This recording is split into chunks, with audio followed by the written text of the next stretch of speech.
Voy a comenzar ahora planteando lo primero.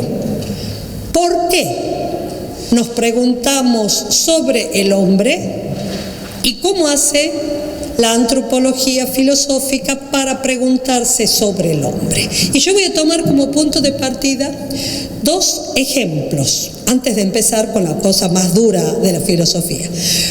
Un ejemplo es de una autora que se llama Martha Nussbaum, en un precioso y larguísimo libro, pero precioso libro que se llama La terapia del deseo, donde investiga las filosofías que vienen después de Aristóteles, en la antigüedad. Y en la introducción, esta autora recoge las palabras de un hombre judío adulto que recuerda su experiencia de niño en algún campo de concentración, y dice que en un momento, cuando vienen a liberar el campo, él era un niño sujeto a toda la injusticia y la crueldad, y ve en los ojos de un joven soldado que le había tocado entrar al campo a formar parte de la liberación del campo, ve el enojo y el horror que tenían los ojos de ese soldado al ver cómo vivían. ¿Y qué recuerda él? Que por eso lo traigo a colación. Dice el grande, recordándose a sí mismo como niño, en sus ojos volví a tener memoria de que yo era hombre. En los ojos de enojo, en la furia contenida, en la desesperación de los ojos de ese hombre, volví a recordar que era humano. ¿Dan cuenta? ¿Por qué? Porque habían naturalizado, diríamos nosotros, que le era posible ser vejado, ser humillado, tener hambre. Es decir, ser hombre, vivir como hombre, aunque nos parezca obvio en determinados momentos de nuestra vida, de repente podemos tener desmemoria de quiénes somos. La humillación nos hace volvernos, no podemos saber quiénes somos. Las condiciones infames nos producen lo mismo. Entonces él dice, en el enojo de ese soldado recuperé mi humanidad, porque estaba enojado que eso nos ocurriera. Y lo segundo que quiero tomar como punto de partida, aprovechando el tan difícil momento histórico que hemos vivido estos 2 años de pandemia, es que la pandemia ha desnaturalizado durante estos 2 años muchas de las formas nuestras de vivir, ¿no es verdad?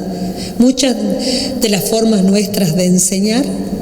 Yo he dado recién la clase pasada, mi primera clase presencial en la universidad después de 2 años, y me decían, yo soy peticita, entonces los que me habían visto en la pantalla me decían, pero usted a veces yo soy chiquita, ¿sí? Digo yo, claro, pero digo, y como eso que es tonto, pero ha desnaturalizado, es decir, ha dejado de ser obvio que ser hombre era capaz de hacer esto, de ser esto, ¿no es verdad?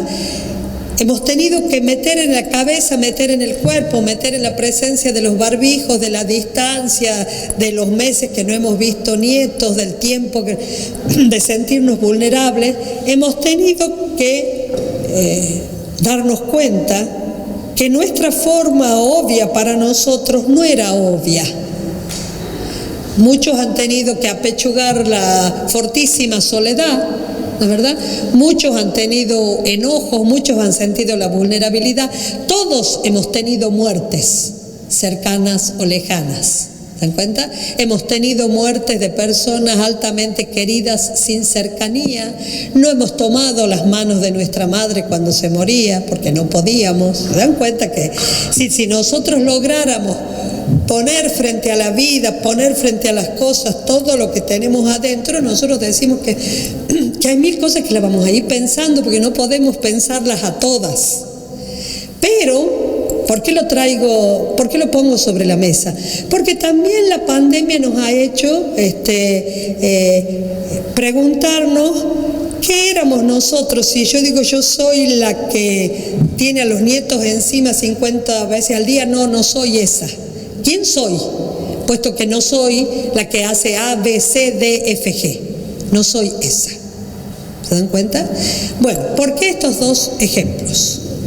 Porque eso no ocurre solo en las situaciones de conflicto. Es decir, preguntarnos qué somos, que es el origen de la pregunta filosófica, es parte de lo que significa que seamos seres humanos. No podemos ser seres humanos sin tener que decidir, asumir, contrastarnos, rechazar, producir significaciones sobre qué quiere decir ser quien soy. Me lo pregunto por lo que me enseñan en la casa, me lo pregunto porque estoy a favor, me lo pregunto cuando conozco mundos distintos, pero la pregunta por lo humano no es solo la pregunta de los momentos difíciles.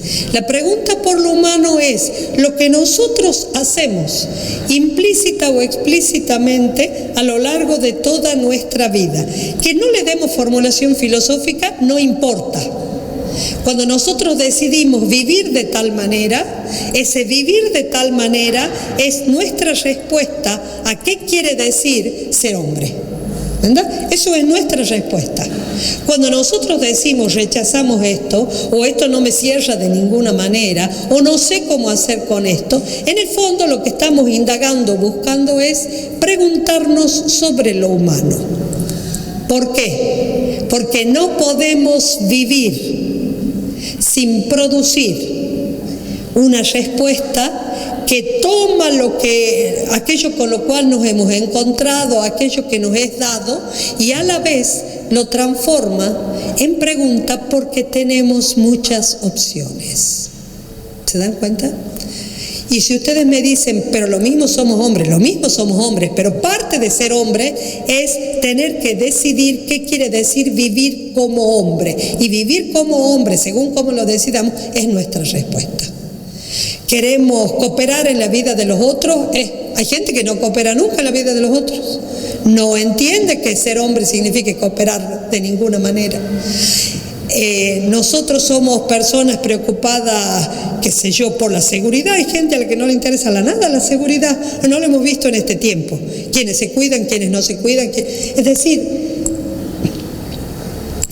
cuando algo se vuelve conocimiento, es porque antes está como posibilidad de pregunta en todos. La pregunta no la harán filosóficamente, científicamente, cada cual pregunta desde su forma, pero la pregunta la tenemos. Vivir como hombres es preguntarnos qué significa ser hombre. Ese es el presupuesto, ese es el punto de partida. ¿Puedo perderme en esa pregunta? Sí, por supuesto. Por eso la imagen de este chiquito. ¿Cómo me voy a sentir que lo humano tiene algo de dignidad si corro todas las mañanas muerto de frío y descalzo a una pila de zapatos rotos, viejos, secos, de cualquier número, y agarro cualquiera para ponerme, porque así era en muchos campos, agarro cualquiera para ponerme y con eso trabajo todo el día? ¿A quién le importa? A nadie. ¿Cuál es mi dignidad si la vivo como una especie de avasallamiento? Entonces la dignidad tampoco es un dato grabado en la conciencia del hombre. ¿Puedo perder conciencia de mi dignidad? Sí, por supuesto que sí. Alguien me dice todo el día que yo no sirvo para nada, algo en mí piensa que yo no sirvo para nada. ¿Se dan cuenta? Entonces, lo que quiero que quede, dejar como primera premisa, primera propuesta de esto, es que la pregunta por el hombre forma parte de nuestra experiencia de humanidad y de nuestra resolución sobre lo humano. La pregunta forma parte. La hacemos todos, no importa cómo la digamos. Algunos hemos sido más tranquilos en alguna cosa, hemos asumido modelos que teníamos, pero ¿quién de nosotros que tiene hijos en algún momento no ha dicho no sé qué hacer? No sé cómo ofrecerle que sea, no sé cómo ofrecerle la bondad, no sé cómo hacer, ¿se dan cuenta? ¿Quién de nosotros no se ha sentido desamparado en humanidad por alguna crueldad de alguien? Entonces, ¿qué descubrimos? Que no es un supuesto, que no es una cosa que todo el mundo lo hace. Bueno, eso, que no sea un supuesto absoluto, que la gente piense de distinta manera, que nosotros mismos hemos dicho ya no sé qué pensar. Bueno, eso forma parte del punto de partida de la reflexión sobre el hombre. ¿Verdad? Algunos pensarán para decir yo pienso así. No, la mayor parte de las preguntas fuertes vienen de que la humanidad resuena dentro de nosotros y cada uno toma, deja, hace lo que puede con eso. Entonces ustedes observen ahora, eso es lo que quiero que sea lo primero.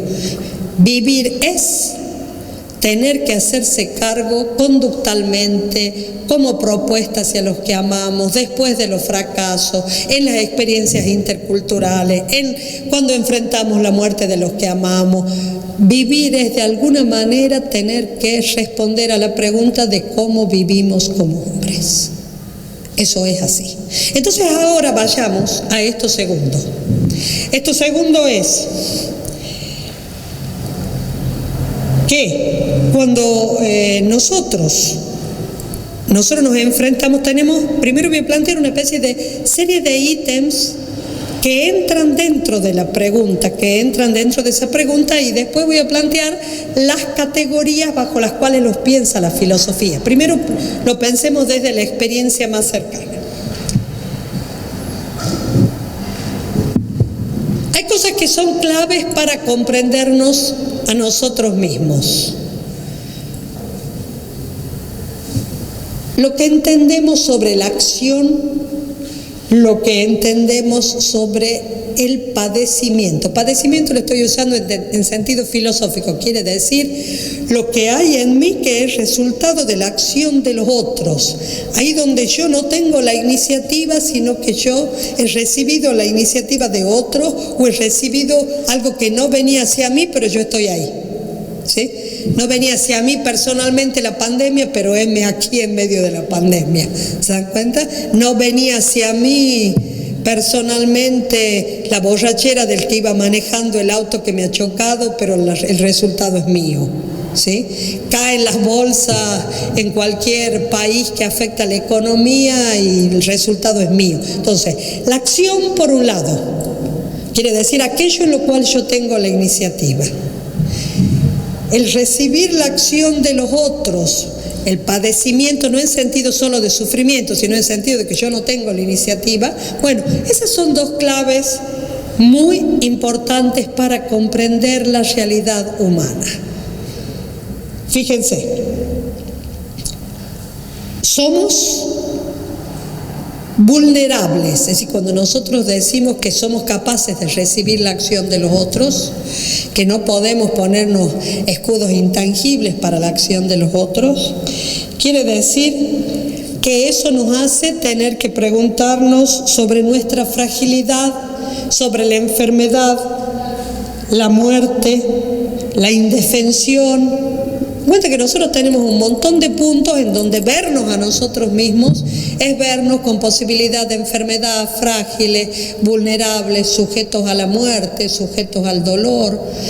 Ustedes piensen cómo en muchas cosas de la gente joven, parte de tener distancia con la experiencia del amor es que animarse al amor es animarse a que duela.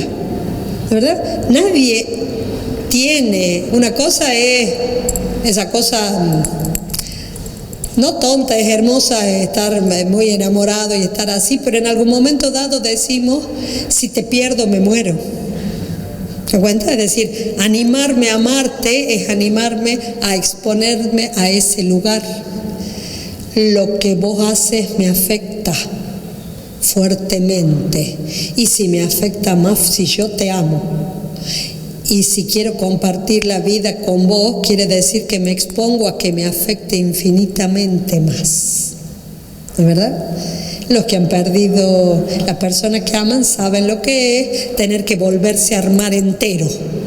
¿sí? Exponerse al amor es exponerse al amor. ¿Se dan cuenta que la fragilidad, entonces la gente joven muchas veces dice, no, profesora, eso es una cosa muy densa, es un archivo muy pesado. Ya está, lo hagamos más corto, ¿sí? Hagamos cosas, no nos expongamos a eso, no es tan importante. Es decir, lo vamos a perder, por lo tanto, qué sé yo. Pero fíjense, no solamente encontramos que tenemos fragilidades y somos receptores de lo que nos pasa y no hemos producido nosotros, sino que otra experiencia que nosotros tenemos tan fuerte como esa es la de la acción, la de la potencia. Producimos arte, ciencia, política, conocimiento, acciones para conseguir alimento, la caza originaria, la pesca originaria, hasta que surge la agricultura. Miren todo lo que es fuerza en la acción, ¿sí? No solamente tenemos experiencias de nosotros mismos despotenciados y vulnerables, tenemos experiencias de nosotros mismos con fuerza, cada cual con la suya. ¿Cuenta? Fuerza. Por lo tanto, el hombre, una primera cosa que podemos decir que es cercana a lo que cualquier hombre puede experimentar. El hombre es alguien que hace, que produce acciones. Y sacamos la cuenta de todas las cosas que hay. Pero es también alguien que padece. Incluso, y eso los textos de antropología cultural lo muestran mucho, el hombre es también el que hace algo con la muerte. ¿Por qué? Porque es el que hace rituales de sepultura. ¿Se dan cuenta? El hombre, incluso con la muerte, que parece así que lo derrota, la humanidad ha producido rituales de sepultura. No queda el cadáver tirado ahí. Hago algo con la muerte. Miren, porque eso ha dado origen a muchísimas cosas. Ustedes se acuerdan que está esa tragedia griega, Antígona, y un hermano de Antígona lucha contra Tebas y un hermano de Antígona defiende Tebas. Muere, queda muerto, tirado afuera el que atacaba a Tebas, y ella, que está por casarse con el hijo del rey, que es de alta alcurnia, sabe o piensa o siente que moralmente no puede dejar a su hermano tirado a que lo coman las bestias. Pero si ella entierra a su hermano, le tiene que caer la ley de la ciudad contra ella, porque la ley de la ciudad dice que esos han sido enemigos. Y toda la tragedia consiste en el problema moral que tiene ella, el problema moral de qué ley me rige a mí. Tengo que sepultar a mi hermano. Piensen en sus hermanos, incluso aquel con el que se lleven peor. ¿Tengo que sepultar a mi hermano? ¿O tengo que seguir viviendo al amparo de la legalidad de la ciudad, quiere decir de la sociedad existente? ¿Tengo que sepultar a mi hermano o tengo que seguir siendo la novia, la prometida del hijo del rey, voy a ser reina? Y en un momento dado, en una recreación contemporánea que hace un dramaturgo que se llama Jean Anouilh sobre Antígona, hay una conversación entre el rey y ella, y el rey le dice: ¿no quieres el sol sobre el cuerpo? No le dice, mira, los deberes, sí, bueno, eso también, pero ¿no quieres seguir sintiendo el sol sobre el cuerpo? Allá ha quedado el cadáver, ni siquiera se distingue el hermano. Nosotros hemos separado uno y lo hemos enterrado, pero en realidad los cadáveres no se distinguían porque eran irreconocibles. El que ha quedado ahí, ha quedado ahí. ¿A quién estás por enterrar? No lo sabes. Nosotros tenemos que decir que el que es enemigo no se entierra. Esa cosa de que nosotros de que el hombre piensa incluso cómo hacer con la muerte, es también una marca de lo que ¿verdad? Hace algo hasta con la muerte. Una de las escenas más espectaculares que tiene la Ilíada, la poesía, es cuando Héctor, que es el que defiende Troya, es arrastrado por el carro del vencedor y lo llevan a dar vuelta a Troya para humillar a Troya con Héctor, que está muerto y muerto y muerto, y lo arrastran. Y uno de los actos más duros de la Ilíada es el padre de Héctor rogándole que le devuelva el cadáver del hijo. Fíjense esas cosas que acompañan a la humanidad desde hace siglos. ¿Qué hacemos con los muertos?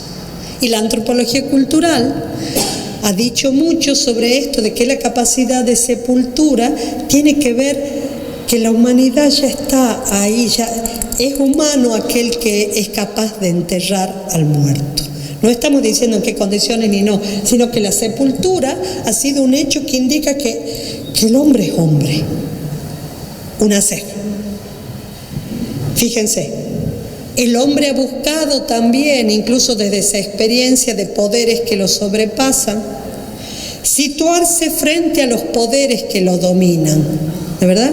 Nosotros podremos decir que hay cosas que serán ridículas en la magia, pero miren lo impresionante que es que el hombre busque qué hacer, incluso con aquello que sabe que lo supera por 50 cuerpos.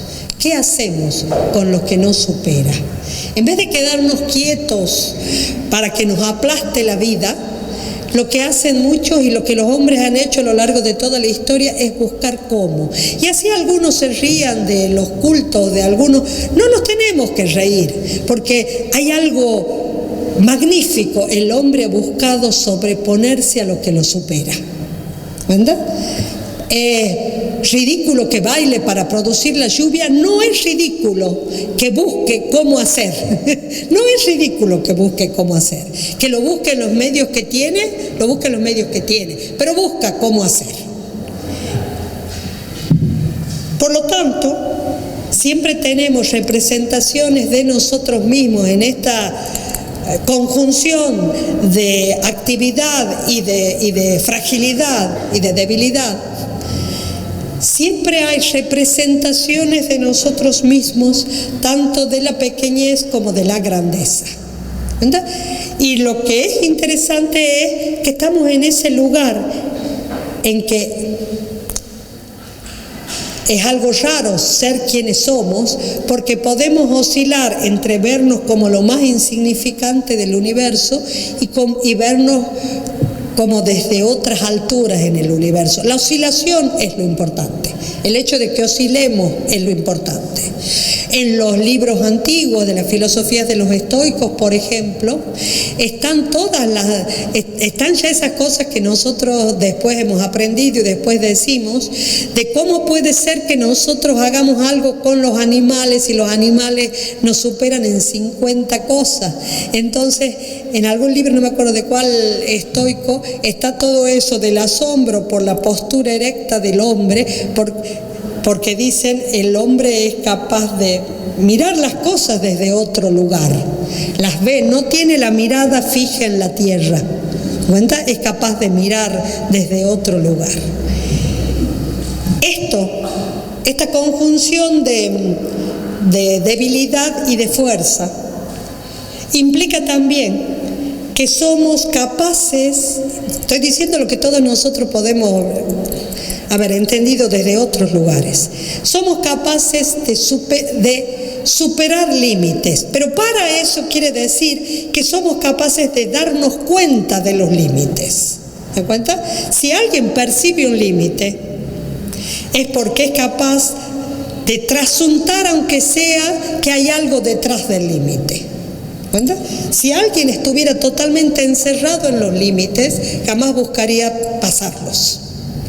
Para que nosotros digamos que en un mundo en esas cosas que en las películas de miedo y de ficción y de los juegos del hambre y de todo otro funcionan tanto, alguien puede estar encerrado en la peor de las torturas y sin embargo buscar cómo salir.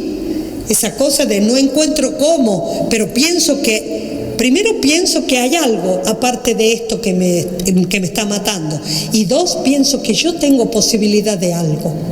¿Se dan cuenta que eso que nos resulta tan obvio no es tan simple? Eso no es tan simple. Ver la línea del horizonte que nosotros vemos físicamente, que sabemos que se corre, se corre y se corre y se corre, estamos más aquí del horizonte y de algún modo estamos tratando de ir más allá del horizonte. Sí. Y aquí está mi jefe diciéndome que ya es la hora de cortar. ¿Sí? Entonces, gracias. Cierro eso, cierro la idea. Entonces quiere decir que este trato con los límites forma parte de lo que somos, y en eso tenemos que mirar mucho para ver después si nuestra libertad no está produciendo algo sobre eso. ¿Sí? ¿Sí? Ahí está. Bueno, descansemos porque si no el jefe me reta. ¿Sí?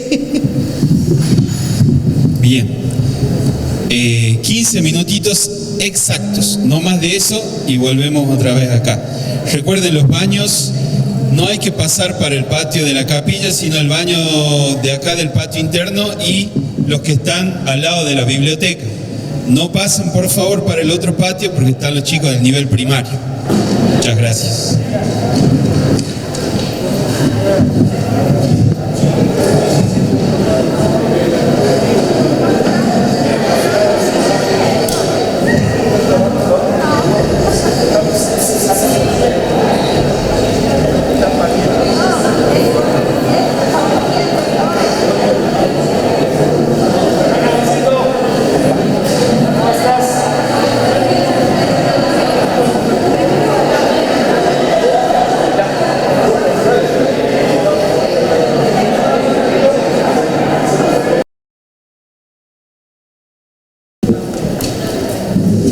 Ahí está.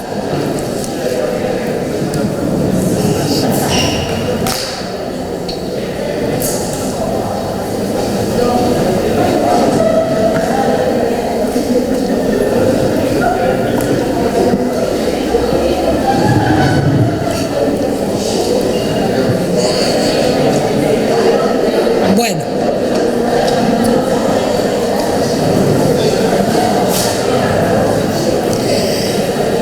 Habíamos puesto primero esta relación de la acción y el padecimiento, aquello que recibimos de otro, de la sociedad, del mundo, etcétera, etcétera. ¿Qué podemos poner dentro de eso a partir de esto que decíamos de nuestra relación con los límites, que forma parte de la experiencia de todo hombre, y el psicoanálisis lo he estudiado muchísimo, que esto implica también deseo, carencia y deseo. No es solo carencia y anhelo, carencia y tensión. Y que todas las resoluciones que hacemos de nuestros anhelos nunca tienen la amplitud de nuestro anhelo. Miren eso que es también así raro. ¿Por qué tenemos esta capacidad de anhelo tan impresionante que forma parte de aquello que nosotros decimos son nuestras insatisfacciones? ¿Y por qué, sin embargo, el anhelo nos hace intentar resolver, nos hace obrar? Y nuestra obra nunca es equivalente a todo lo que deseamos, ¿no es verdad? Entonces, nuestra relación con los límites, nuestra posibilidad de superación de los límites o de anhelo de lo que está más allá del límite, implica también que nosotros somos una realidad atravesada por deseos y anhelos. Y una realidad atravesada por deseos y anhelos que además obra, esto que decíamos de la acción, obra también produciendo resoluciones que tienen que ver con lo que anhelamos. Quiere decir que no solamente vivimos, nos movemos y actuamos en medio de lo que está acá. Tengo que llamar plomero porque me está goteando no sé qué cañería y se me está haciendo un lío la casa, como todos sabemos. No solamente obramos resolviendo problemas inmediatos, fácticos, sino que también obramos en persecución de anhelos. ¿no es verdad? Y eso no es porque uno sea cristiano o no cristiano, religioso. El anhelo y el deseo traspasa la realidad del hombre. Por eso nosotros decimos también que producimos ficciones, ¿no es verdad? Y que a veces podemos perdernos en las ficciones porque creemos que es verdad o que existe lo que no existe. Miren que eso habla de nosotros mismos. No desarrollamos nuestra vida solo en lo fáctico, histórico, concreto, sino en aquello que queda abierto por la tensión del deseo. Y muchas de las realizaciones y muchas de las obras que hacemos son obras a través de las cuales perseguimos aquello que es objeto de nuestro deseo. ¿Sí? Eso quiero que lo tengan presente. Es decir, no solo somos acciones y padecimientos, no solo somos límite y superación de los límites, también tenemos la experiencia de deseo y realización limitada del objeto de nuestro deseo, ¿verdad? Realización limitada del objeto de nuestro deseo.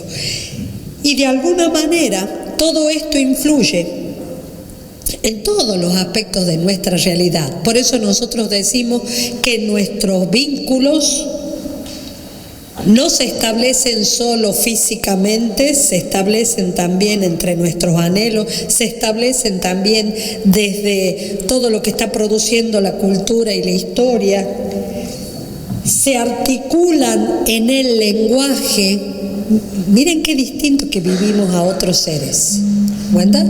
Entonces, cuando nosotros decimos tengo problemas en el amor porque en realidad he amado a alguien que no existía porque he ficcionado primero sobre cómo era esta persona que no existe y nunca ha existido, ¿cuenta? Quiere decir que lo que nosotros podríamos recoger para entendernos a nosotros es que nuestra forma de vida no es solo lo fáctico nuestro, quiere decir los hechos nuestros están atravesados de todo lo que nosotros producimos desde la tensión de nuestros anhelos. También desde los anhelos colectivos, también desde los anhelos de toda la humanidad, se dan cuenta, hay un plus que existe y que tiene muchísimo que ver con lo que hacemos, lo que padecemos, lo que producimos, lo que resolvemos. Entonces, hay algunos antropólogos que incluso hablan del hombre como un ser que es fundamentalmente carente, fundamentalmente anhelante, fundamentalmente que no puede resolver solo físicamente todo lo que quiere. Entonces, las grandes herramientas de resolución son el lenguaje y la cultura. El lenguaje y la cultura son grandes herramientas de obtención de lo que uno quiere, de cambio de lo que uno quiere, de resolución. No tendrá garras, pero tiene cultura. Resuelve la producción de la cultura con todo lo que eso implica, resuelve aquello que supera lo fáctico. La tecnología nos resuelve lo fáctico, pero no solo lo fáctico, nos resuelve también otros anhelos.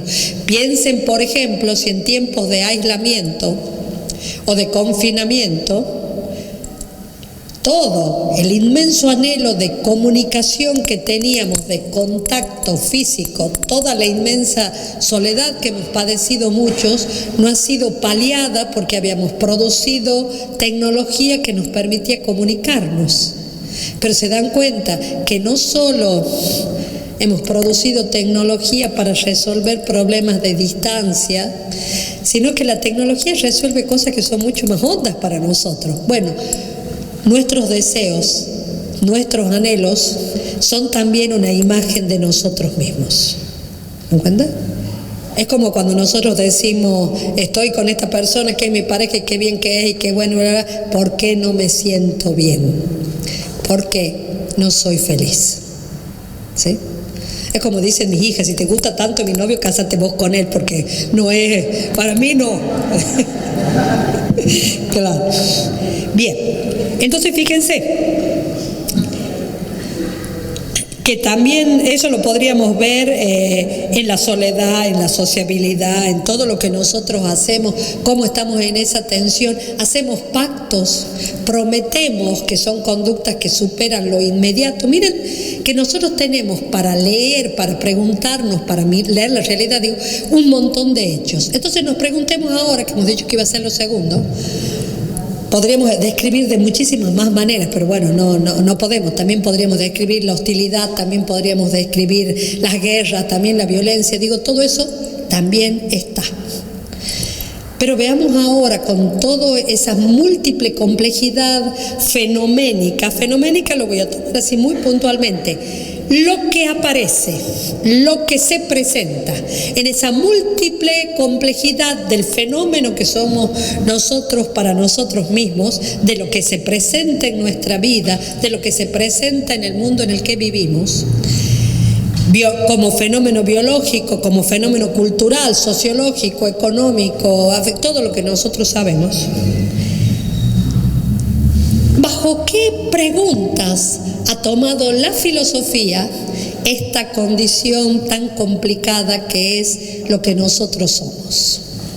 En primer lugar, lo ha vuelto pregunta explícita. Eso es lo que ha hecho la filosofía. Nosotros hacemos o no preguntas explícitas. La filosofía lo ha formulado como pregunta, que significa ser hombre. Y subrayo esto que parece una obviedad, porque la conducta de la pregunta es una de las conductas más desafiantes y más misteriosas que existen en la realidad. Nosotros preguntamos. Y no preguntamos solo sobre aquello que vamos a encontrar una respuesta, sino que incluso preguntamos sobre aquello que no sabemos si alguna vez en nuestra vida vamos a encontrar respuesta. ¿Qué quiere decir? Que seamos capaces de preguntar, que somos capaces de ponernos frente a lo dado, frente a lo fáctico, frente a los hechos, y atravesarlo con la dirección de nuestros anhelos y tratar de resolverlos cognitivamente. Miren eso, preguntamos. La pregunta es uno de los hechos más cuestionantes que tiene la humanidad. ¿Qué preguntas existen? ¿Me cuenta? ¿Qué preguntas existen? ¿Qué preguntas se ha hecho el hombre? ¿Bajo qué categorías ha preguntado el hombre sobre sí mismo? Siempre se dice, si algunos han estudiado filosofía, que cuando los primeros filósofos producen preguntas sobre el principio de la realidad, sobre el arjé, y ponen respuestas distintas, una de las cosas, esta multiplicidad de respuestas distintas sin que uno sepa bien cómo será, hacen que el hombre se pregunte en Sócrates, después en Platón, en cosas que son más cercanos, en cosas que son humanas. ¿Por qué? Porque están ahí, son más disponibles. ¿Se dan cuenta? No me pregunto sobre si el principio es A o B, sino ¿qué es la justicia? ¿Qué es lo sagrado? Que se dan cuenta que nosotros tenemos como material para preguntar. Entonces, punto 1 para la filosofía hace explícitamente preguntas. Eso es lo 1, pregunta. Punto 2, la pregunta tiene alguna categoría, pregunta de una determinada manera, quiere decir que formula el problema de una manera. Y todos ustedes saben que la formulación de un problema es ya una cosa de avanzada. Por eso cuando están los chicos aprendiendo las operaciones matemáticas, es un paso avanzado cuando les enseñamos problemas, porque tiene que decidir qué operación le permite asumir ese problema. ¿Es verdad? Tiene que decidir si es suma, resta, multiplicación, división. Es un paso. La misma que puede formularlo es distinto. Problema, pregunta. ¿Cómo qué se ha preguntado? Miren los nombres, no difíciles, sino técnicos, que la filosofía le ha dado a la pregunta por el hombre. ¿Qué es la esencia? ¿Qué es? Pero ¿qué es la esencia del hombre? ¿Qué es la naturaleza del hombre? Fíjense, formulaciones de la pregunta. ¿Cuál es la condición humana? Porque ya vamos a decir por qué, porque el término esencia parece muy duro. ¿Cómo lo describo? ¿Es la existencia del hombre algo distinto a la existencia de los otros seres? ¿Se dan cuenta? Vamos a empezar primero por esas formulaciones. Cuando yo me pregunto por algo sobre... también me puedo preguntar cuál es el fenómeno humano, qué es lo que se presenta. También puedo decidir qué parte de ese fenómeno es la que tengo que aclarar, ¿verdad? Y producimos cosas distintas. Si la filosofía se ha preguntado por la esencia en algún momento y después ha bajado la intensidad de la pregunta o la exigencia teórica de la pregunta, es porque la esencia implicaba poder, la respuesta exigía que yo diga qué es ese ser. La respuesta estaba planteada en términos, estaba buscada en términos de ser, por lo tanto, que alguien me diga cuáles son aquellos límites conceptuales que me permiten distinguir este tipo de ser de otro tipo de ser. ¿Cuenta? ¿Cuáles son los límites? Así como cuando nosotros decimos qué diferencia hay entre los números pares y los números impares, ¿verdad? Y entonces decimos si son divisibles por 2, no exactamente, no son divisibles por 2. Ustedes se dan cuenta que lo que buscamos es un límite teórico, conceptual, que nos permita distinguir una cosa de otra. La pregunta por la esencia originalmente siempre busca distinguir una cosa de otra, ¿sí? ¿Cómo hago yo para distinguir esto de esto otro? ¿Sí? Ustedes piensen también que esta pregunta por la esencia, que ha tenido muchísimas críticas por el existencialismo, y ya vamos a explicar por qué, muchísimas críticas, es una pregunta que puede ser tomada de una manera totalmente fija, y nosotros sabemos que somos históricos, que atravesamos situaciones que nos desordenan de mil maneras, que había teorías en la antigüedad y en la antigüedad tardía, en donde se hablaba incluso de un fijismo de las especies. Las mismas especies de animales habían existido desde el comienzo hasta ahora. Se dan cuenta que cuando nosotros lo tomamos fijo y adscribimos alguna categoría y no nos movemos de ella, es todo un problema ver qué entra. Ustedes piensen si en este momento nosotros no tenemos preguntas vitales, jurídicas, morales, sobre el aborto y la eutanasia, porque en el fondo estamos diciendo desde cuándo es hombre hasta cuándo es hombre. ¿Se dan cuenta que nosotros tenemos preguntas vitales sobre eso? Porque es eso lo que está... Entran muchísimas otras cosas en juego, no estoy diciendo que eso sea lo único que entre.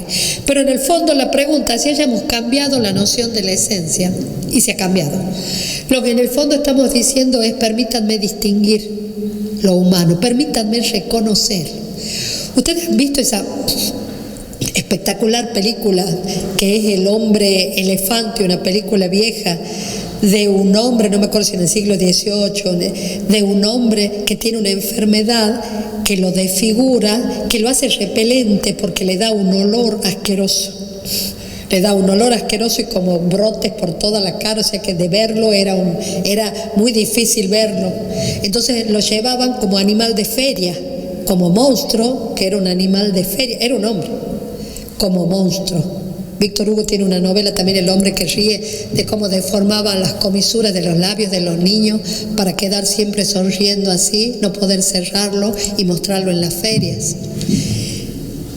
En un momento dado, cuando en El hombre elefante, que todo el mundo, la única perspectiva que ha tenido de su propia humanidad es la gente asomada al lugar donde él estaba exhibido en la feria, riéndose y horrorizándose de él.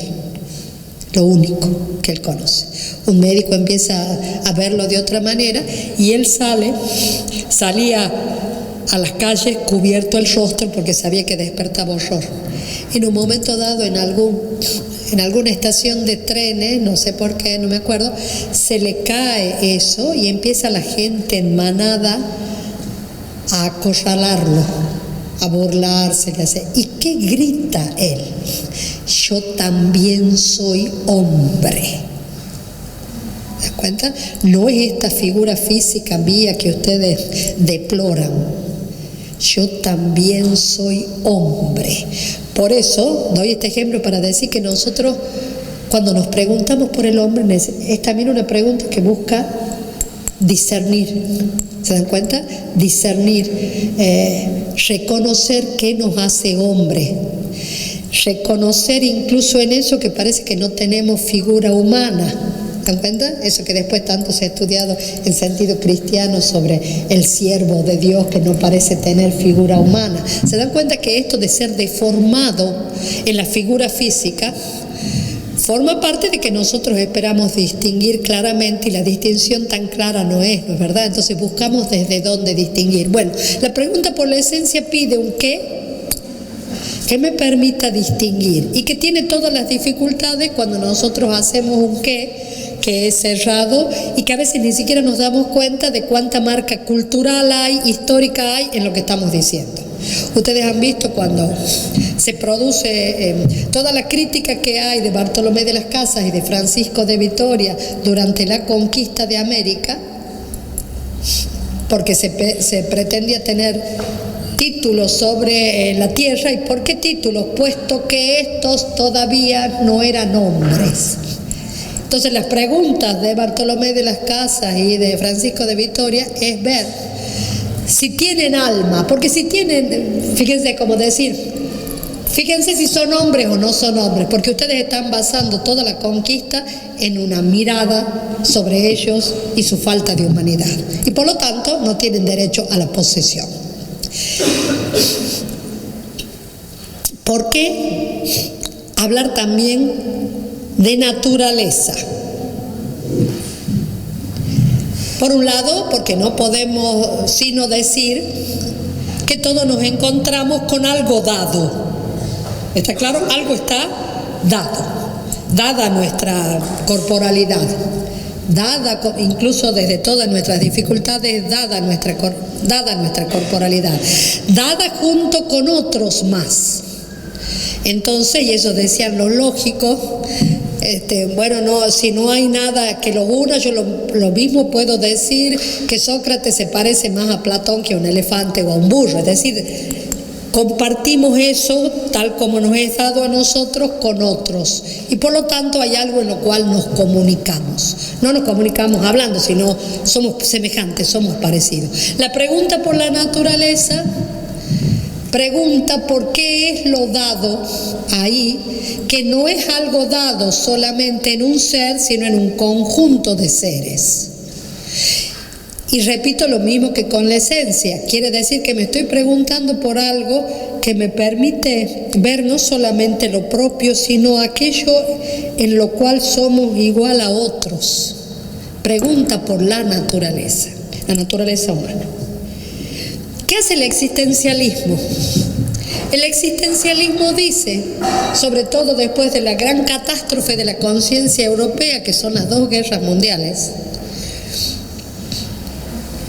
el existencialismo dice, desde el horror de haber visto lo que los hombres podemos hacernos, que no hay nada que sea esencia, algo fijo, puesto que el hombre es capaz de tantas cosas. ¿Se dan cuenta? Puesto que el hombre puede destruirse. Entonces, cuando dice eso, ¿por qué lo dice? Dice que hay una cosa distinta en el ser humano, y esa cosa distinta es que va siendo lo que va eligiendo, que el punto máximo de su identidad es su capacidad de elección, que solo se cierra con la muerte. Entonces, que existir es lo propio del hombre. Entonces, ahora, ustedes piensen que no es tonto que las grandes catástrofes de violencia, así como las grandes catástrofes naturales y de devastación, pero las grandes catástrofes de violencia producidas por el hombre han sido más fuertes para la conciencia y para la interpretación de los acontecimientos que incluso el peor de los acontecimientos naturales devastados. Cuando viene un tsunami puede ser que yo me pregunte 1.000.000 de cosas, pero cuando un hombre no tiene problema en torturar hasta que el otro muere de dolor, algo me pasa a mí sobre qué quiere decir ser hombre. ¿Se dan cuenta? Me pregunto, ¿qué es ser hombre si los hombres somos capaces de hacer eso? La guerra ha existido a lo largo de la historia del hombre, ¿sí? Pero ahora no solamente tenemos las noticias lejanas de la guerra, somos espectadores de las guerras, vemos los rostros de los niños. Ustedes se dan cuenta que tenemos una cosa, y la pregunta por el hombre siempre cambia cuando estamos en situaciones de inmensa destrucción deliberada, elegida, porque en el fondo lo que nos dice el que hay detrás de eso es un ser humano, una sociedad, una historia. ¿Se dan cuenta? No podemos decir es un loco que se le ha dado, no. Entonces el existencialismo no es ridículo en eso cuando dice el hombre es aquello que él elige ser, y lo dice desde la peor de las experiencias. Han muerto millones.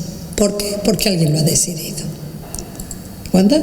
O ustedes no han cambiado su perspectiva sobre la realidad cuando han descubierto la malicia brutal de algún ser humano. ¿Verdad? Ustedes no han reconfigurado qué significa vivir, obrar, defenderse cuando han encontrado gente de una malicia brutal, bestial. Les decimos bestia como si con eso los afrentáramos. Lo peor que nos pasa es que les tenemos que decir hombres. ¿Verdad? Eso es lo peor que nos pasa. ¿Por qué se dice condición humana? Porque el mundo ha cambiado mucho en esto de entender que la realidad en la que estamos no es un puro escenario, sino que es constitutivo de cómo nos vamos haciendo, ¿no es verdad? No es lo mismo cómo somos en un momento dado de la historia o en otro, no es lo mismo más allá de la malicia de las cosas. Pero condiciones como decir, bueno, estas son las circunstancias concretas en las cuales nosotros nos buscamos como hombres. Entonces se ha preguntado por la condición. O se ha preguntado, bueno, yo no puedo preguntarme por nada que se parezca a la esencia, me pregunto cómo puedo describir al hombre o qué preguntas son las que yo tengo que hacer. Los que han visto algo de filosofía, cuando Kant en el 18 se pregunta qué debo conocer, qué debo hacer, qué me cabe esperar. ¿Se dan cuenta que las preguntas son, bueno, lo que ha hecho la antropología filosófica es buscar cómo preguntarse, buscar cómo atender a algo, a algún fenómeno nuestro, elegir qué cosas son más importantes.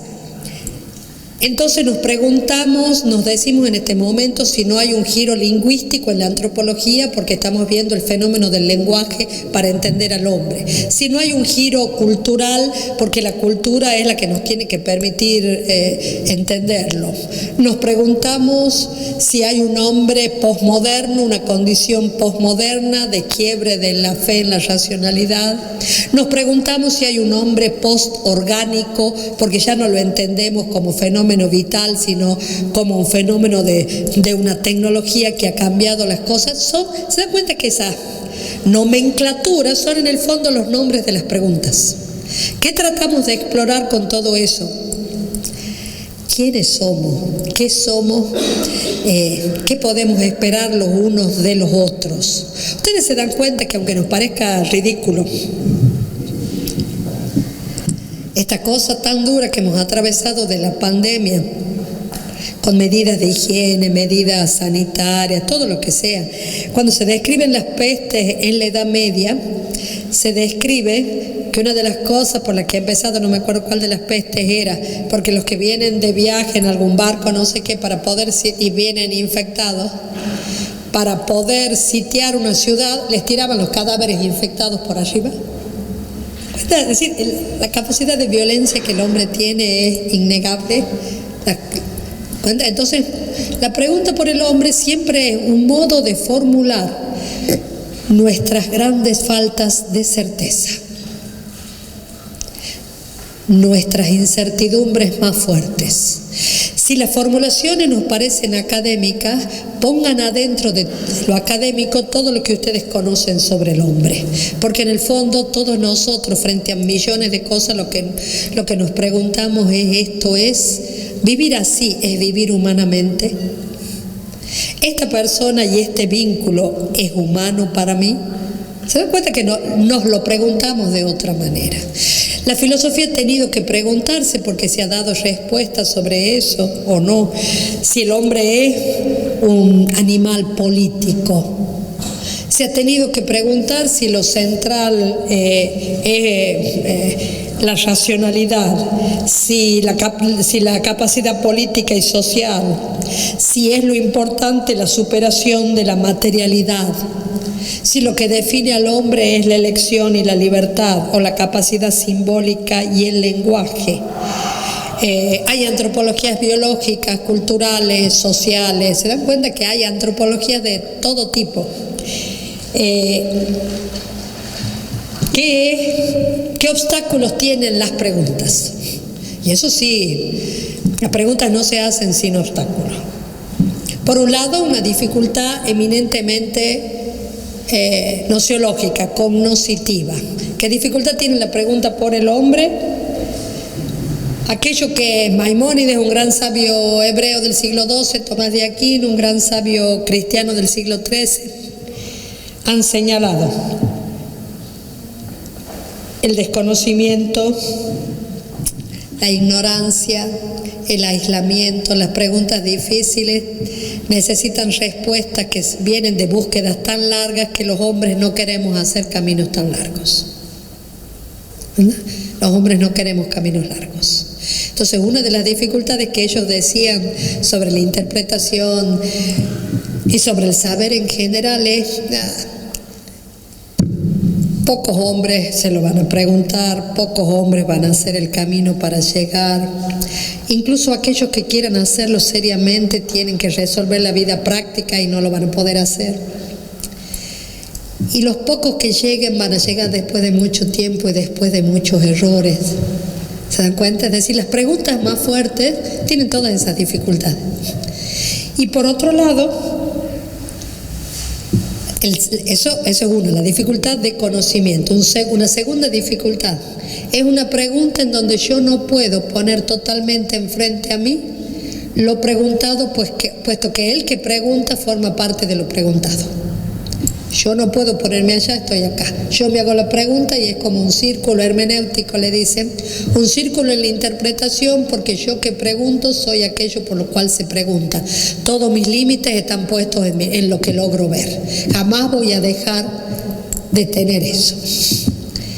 Y una tercera dificultad para la pregunta filosófica o la de todos, la tercera dificultad son dificultades morales. Una de las grandes dificultades que tiene la antropología, y lo ha tenido a lo largo de toda la historia, los etnocentrismos, racismos, hegemonías políticas de una cultura sobre otra, producir conocimiento que sea una justificación de los privilegios y una justificación de las injusticias. Animarnos a preguntar qué es el hombre es animarnos a que la respuesta se nos vuelva como una bofetada sobre nuestras injusticias. ¿Se dan cuenta? Si yo trato de entender hondamente que esto no puede ser así porque es tan humano como yo, mi pregunta se vuelve sobre mis injusticias. Quiere decir que hay dificultades tanto de moral privada como de moral pública para dar una respuesta. Hay dificultades del dominio político y de los imperialismos.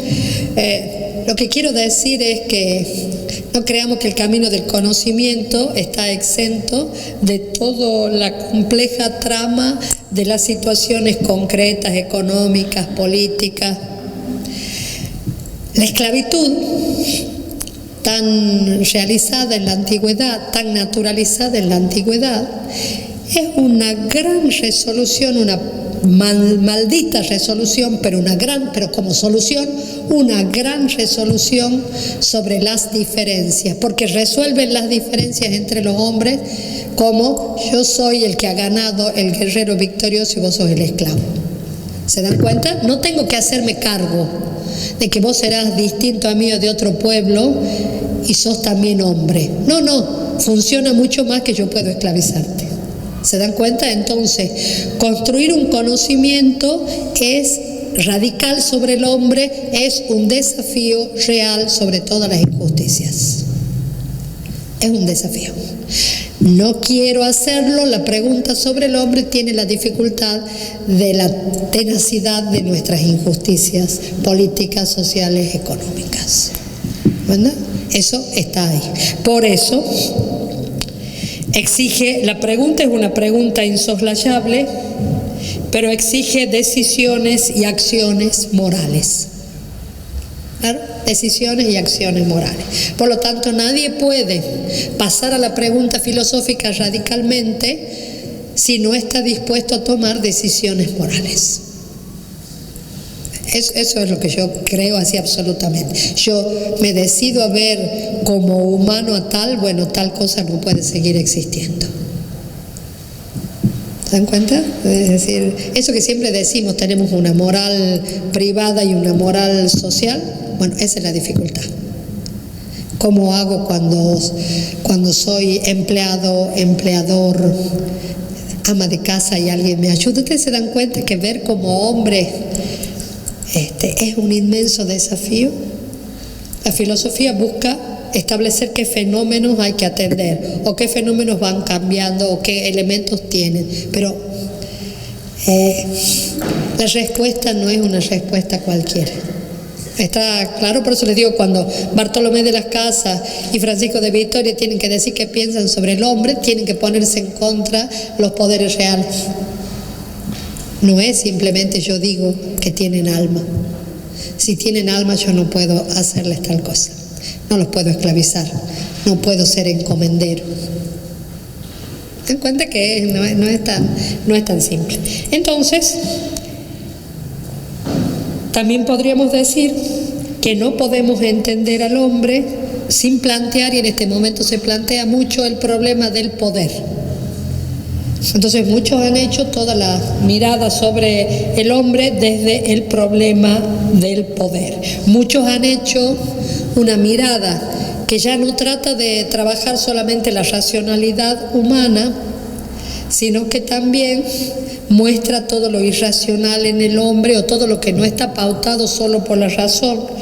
Entonces, muchos han trabajado sobre la acción de lo inconsciente en la vida del hombre, toda la línea de Freud y que viene. Muchos han trabajado sobre las ideologías y lo sociopolítico, todas las antropologías que vengan con algún origen en Marx.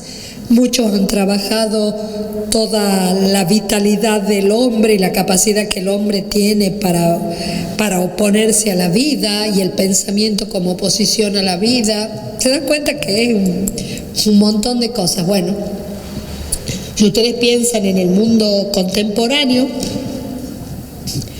tenemos el inmenso problema de la pobreza o de la miseria, tenemos todos los debates morales y antropológicos sobre la sexualidad.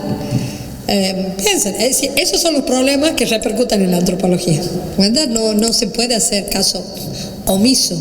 Entonces, tenemos la justificación o no justificación de la violencia del hombre sobre el hombre. Por lo tanto, los problemas son teóricos por un lado, pero son problemas prácticos y morales. Nada de lo que nosotros nos digamos sobre el hombre deja de producir un problema práctico y moral. Por eso, si nosotros miramos, por eso yo les daba el ejemplo, si nosotros miramos, la esclavitud puede ser lejana, la servidumbre no es tan lejana, el trabajo esclavo no es tan lejano, la trata no es lejana. ¿Cuenta? Si nosotros miramos las formas nuevas como los hombres sometemos a los... No, la dura y cruel respuesta que dice que no todos los hombres merecen ser tratados como humanos. ¿Se dan cuenta? Es una respuesta práctica. Si hay trata, quiere decir que yo estoy diciendo que yo puedo hacer de los hombres esclavos. Entonces, cuando nosotros miramos el mundo contemporáneo y a cada época le toca mirar su mundo, tiene que encontrar también cuáles son aquellos puntos que están gritando algo, no sé qué, pero que están gritando algo. Y esos puntos que están gritando algo, gritan sobre qué entendemos por ser hombre. ¿Verdad? Entonces, cuando en filosofía decimos A, B, C o D, sí, alguien puede transformarse en un erudito, pero todos nosotros somos seres humanos antes que nada, seres humanos vinculados con los otros hombres. Si tengo que atender al lenguaje porque se está estudiando mucho, si tengo que atender a las construcciones que hacemos de nosotros mismos en el lenguaje, si tenemos que atender las construcciones culturales, si tenemos que atender el sufrimiento o el padecimiento y tenemos que atender a nuestras propias injusticias prácticas. Tenemos injusticias teóricas porque puede haber construcciones del hombre en donde no quepan otros. Yo doy un ejemplo muy ridículo, pero es un ejemplo de imaginario que se produce. Yo estaba en algún encuentro nacional de Cáritas el mes pasado, hablando en algún panel. Y se acerca un dirigente joven que le había gustado mi ponencia y me dice: ¿usted es de Buenos Aires? No, digo yo. Usted, bueno, no es de Buenos Aires, pero vive en Buenos Aires. Tampoco. Ah, me dice, pero se ha formado en Buenos Aires. Tampoco. ¿Por qué? Yo trabajo con muchísima gente de Buenos Aires y todo lo demás, pero ese supuesto cruel de que si yo decía algo que era pensable, quiere decir que tenía que ser porteña, o me he formado en Buenos Aires, o viví en Buenos Aires. Se dan cuenta que es un marco de referencia duro, un marco de referencia que de antemano dice: vos no, desde otro lugar no podrías. Entonces yo digo, todos tenemos supuestos así, ¿verdad? Todos tenemos supuestos de qué bárbaro, cómo con esto lo mismo sabés, o cómo has hecho algo bueno, y si estás en este barrio no podés tener un gesto honesto. Todos tenemos supuestos en donde tenemos prejuicios de humanidad o prejuicios de determinados aspectos de lo humano, inconscientes, no lo sabemos, no queremos herir a nadie, pero existen. Bueno, la antropología, como todo conocimiento real, fuerte, humano, exige que hagamos la ardua tarea de deconstruir los supuestos. ¿Para qué? Para que más hombres sean tratados como hombres. Para que más hombres sean respetados como hombres. ¿Es verdad? Bueno, eso es así. ¿Cuánto tiempo tengo? ¿Se está? ¿Sigo? Bueno, entonces ahora yo quiero plantear cuál sería el trabajo con el que quiero que para que directamente se sienten después del recreo a hacerlo. Yo quisiera que hicieran en grupitos de a 3 una primera pregunta. La primera pregunta es: ¿qué me produce incertidumbre sobre lo que significa ser hombre? ¿Qué hechos, qué características, qué datos, qué razones, qué me produce incertidumbre sobre lo que significa ser hombre? ¿Sí? Para que nos pongamos en eso. Y lo segundo, ¿tengo alguna caracterización de lo humano que para mí es sumamente importante? ¿Cuál es? ¿Está claro? ¿Sí? Primero, ¿qué hechos, qué cosas, qué... Perdón.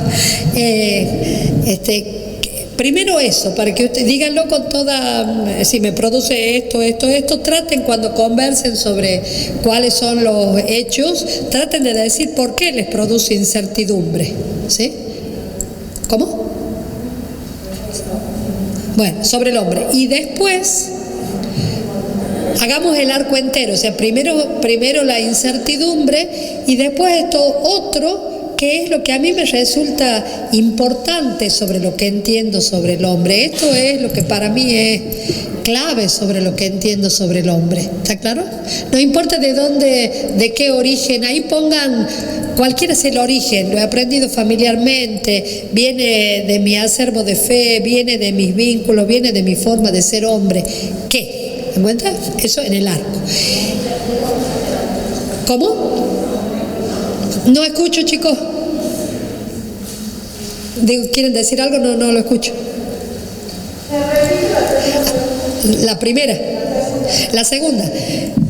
¿Qué me resulta importante sobre lo que entiendo de lo que significa ser hombre? En el fondo es que yo no quiero dejar de pensar eso.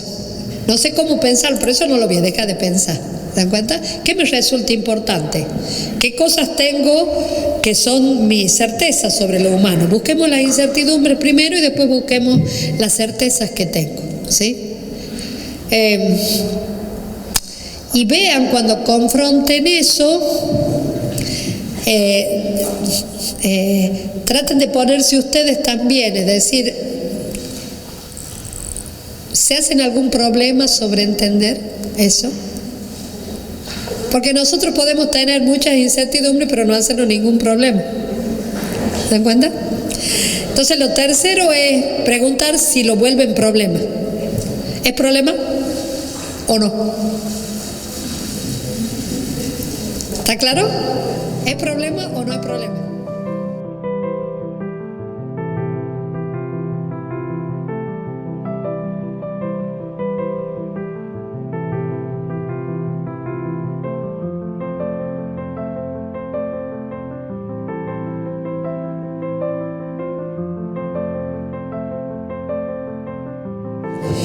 A la primera pregunta, lo pensamos cuando nos planteaba la profesora, hechos o cosas que producen incertidumbre en ser hombre.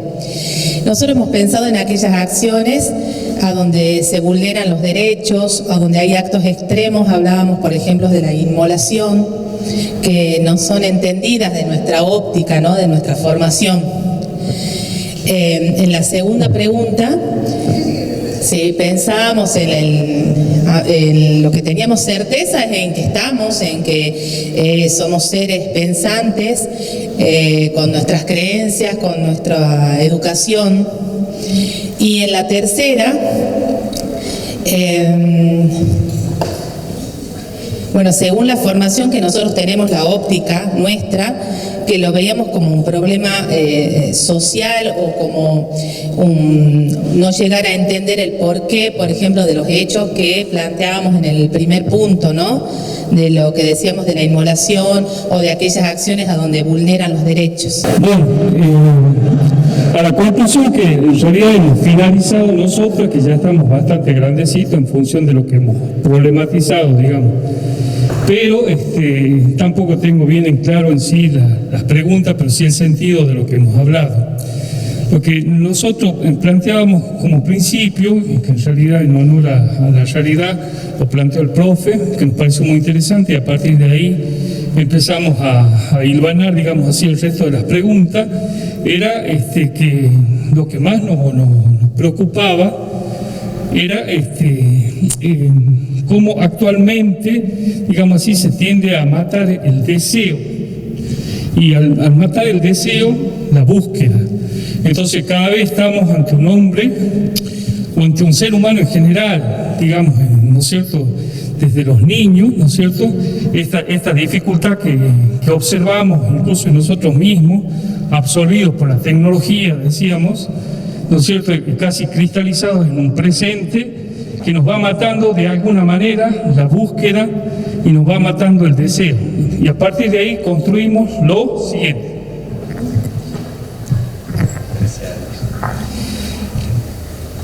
Frente a todo esto, el planteo, justamente como decía Luis, es en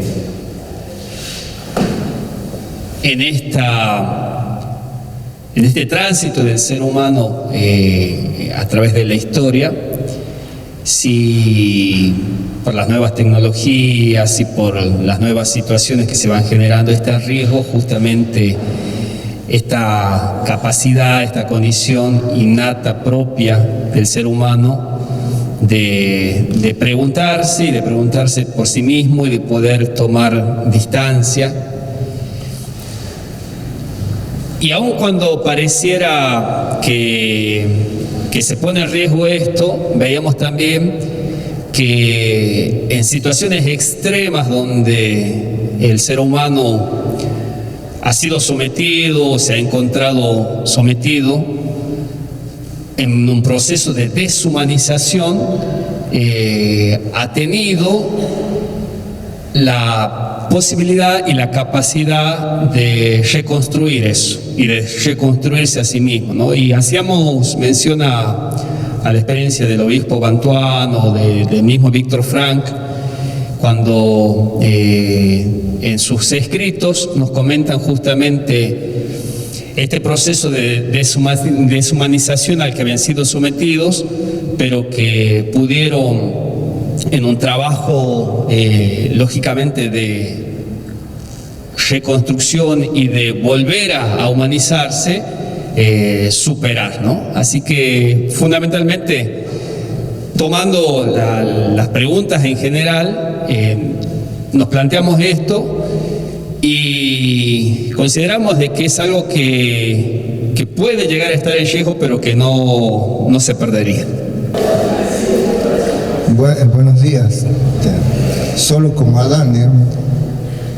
Pero hablamos mucho y la incertidumbre la pusimos, por ejemplo, en la institucionalización de lo espiritual. Eso es lo que hablábamos.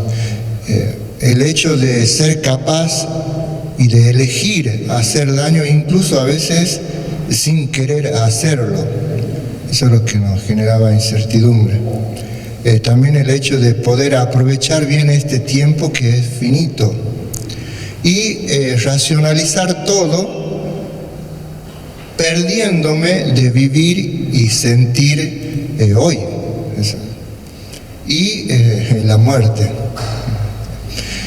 En cuanto a la certidumbre, digamos, del ser humano, vimos la libertad y responsabilidad, ¿no?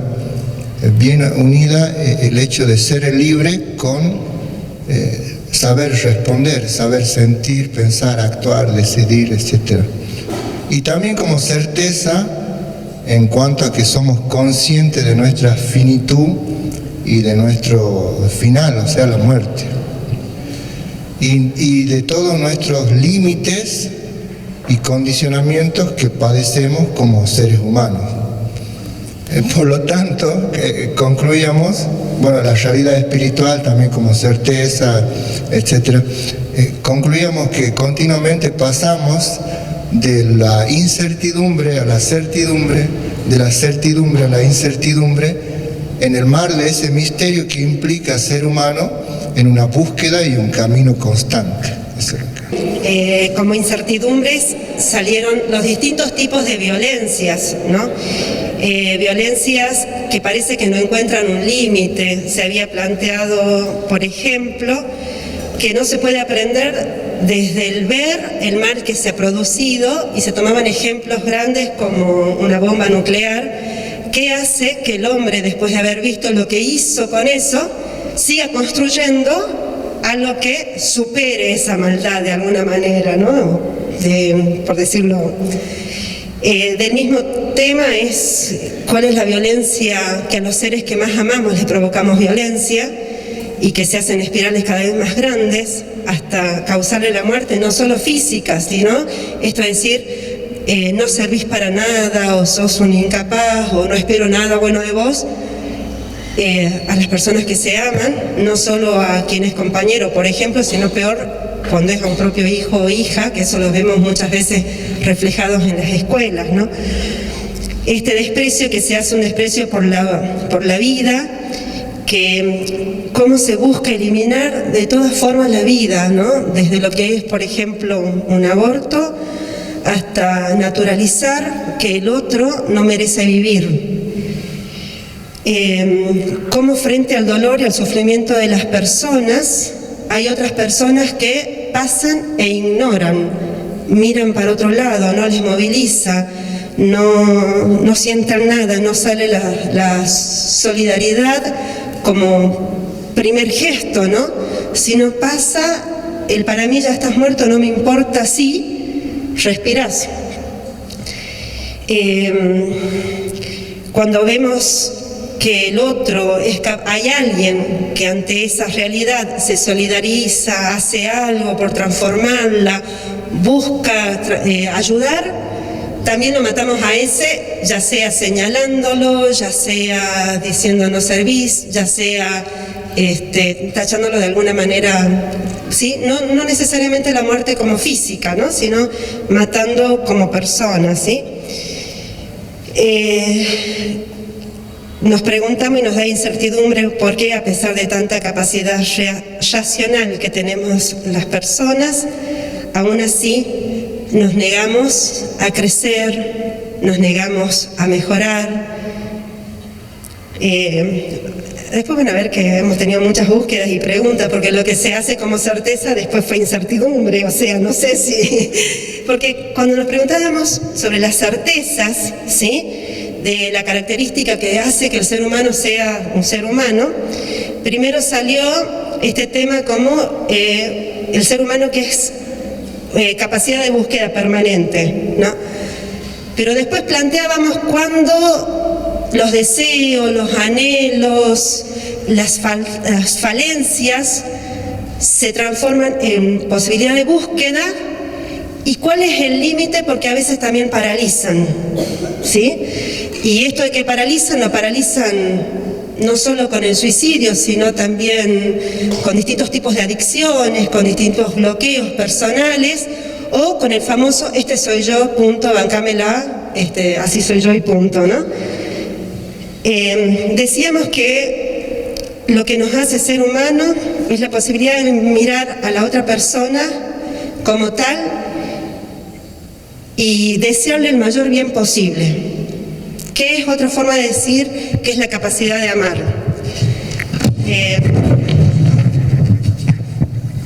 Sabemos que es una forma de mirarlo al ser humano, pero para nosotros cuando decimos este ser humano es verdaderamente ser humano, es cuando es capaz de mirar, sentir, amar y procurar para el otro el mayor bien posible. Y cuando ese otro se hace social, se busca este bien común, ¿no? Reconociendo que somos un misterio, y aquí que muchas veces, aún en esto, nos cuesta ser seres humanos, ¿no? Cuántas veces por apuro, por otras excusas, por nuestras incoherencias, no somos capaces de amar de verdad, o en nombre del amor somos capaces de provocar daños, ¿no? Esta capacidad de repensar a partir de nuestros actos, volverlos a hacer búsqueda, que para algunos es desde la fe, para otros es sin fe o sin algo así relacionarse, pero el preguntarse y mirarse a sí mismo es lo que hace al ser humano como ser humano. Y ahí volvíamos a preguntarnos si los deseos, los anhelos, las certezas, las preguntas, cuando son siempre búsquedas y cuando nos paralizan y nos volvimos. Cuando nos empezamos a preguntar si era un problema, surgió ahí, vaya que sí es un problema, porque cuando uno posiciona que el ser humano es tal cuando es capaz de amar a la otra persona, y se encuentra con otra persona que dice, no, para mí el ser humano es el que es capaz de ejercer el poder en su máxima expresión sin importarle, por ejemplo, si pisoteo a los demás, y se encuentran estos dos seres humanos diferentes con dos miradas de esencias diferentes, cómo se relacionan y cómo es un problema.